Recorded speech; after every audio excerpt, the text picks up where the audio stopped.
Adding more thermal paste to stock cooler. Following the relevant question, I was wondering if adding a pea-sized or half-pea, since there's already some, would hurt.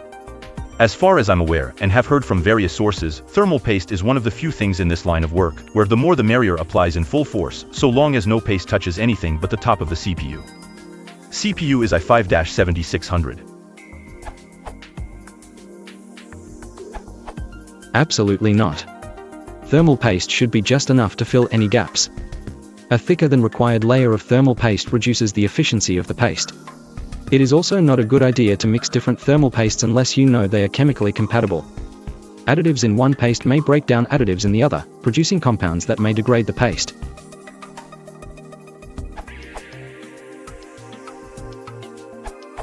No, adding more would be bad. What you want to do is to clean off all existing paste, use isopropyl alcohol if you can, and apply a bit of fresh paste. If you're talking about the layer that comes with a new cooler, you can usually use it directly, you don't need to use your own at all. Replacing paste is only really worthwhile for old paste. Also, the correct saying here is, less is more, 1, smiley face. With thermal transfer from the integrated head spreader, IHS, the metal on top of the CPU die, to the heatsink, it vaguely goes. Metal to metal contact, best.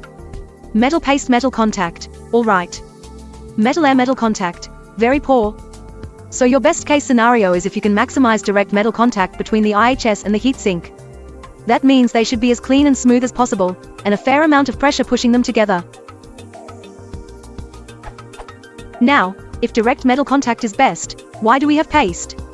Because it's very difficult to get solid metal smooth enough for perfect contact, so you inevitably end up with lots of tiny air bubbles, resulting in poor transfer.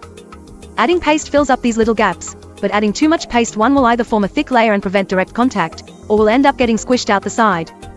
Even worse is trying to apply fresh paste on top of existing old dried paste. That way you have the poor performance of dried paste, which can no longer spread effectively once disturbed, plus an additional layer.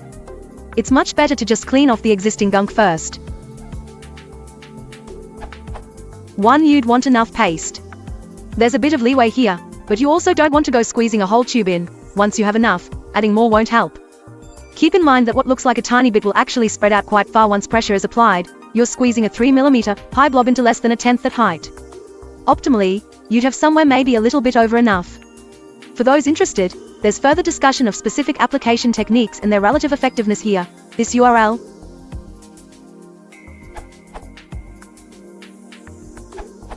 You should apply enough paste so that when you put the cooler on, a small amount of paste appears on the sides.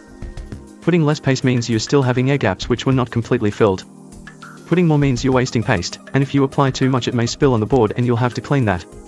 Of course, you should completely remove the old paste before you apply the new one. The old paste is probably dried up compared to a fresh one, and probably accumulated some dirt and dust. This will prevent it from flowing well under pressure, and you will end up with more air cavities as a result.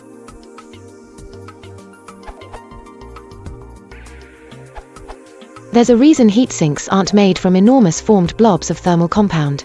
The best thermal paste is about 8W divided by m squared times K.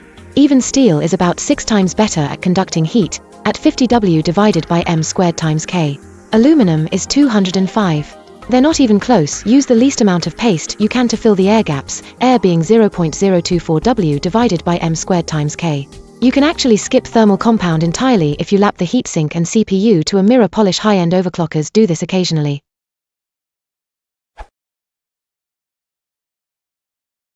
Ele é muito bom, Fusca seu like and sorry.